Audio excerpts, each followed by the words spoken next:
সুপ্রিয় শিক্ষার্থীরা, আজকের ভিডিওতে আমরা নিউক্লিয়ার চেইন রিঅ্যাকশন ভিজুয়ালাইজ করব। তোমরা যারা এক্সপেরিমেন্টটি তোমাদের মোবাইল অথবা কম্পিউটারে রান করতে চাও, please comment nuclear chain reaction. আমি তাদেরকে ওয়েবসাইট লিঙ্কটি পাঠিয়ে দেব। তো ফার্স্ট অফ অল আমরা ইউরেনিয়াম 235 এখানে নিয়েছি।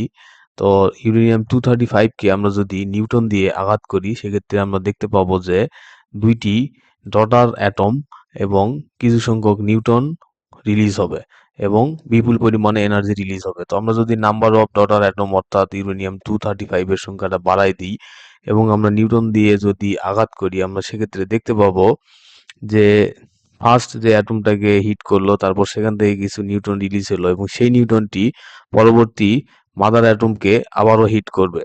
হিট করার ফলে আবারও ডটার অ্যাটম ক্রিয়েট করবে এবং প্রচুর পরিমাণে এনার্জি রিলিজ করবে এবং এটা একটি খুবই স্বয়ংক্রিয় প্রক্রিয়া।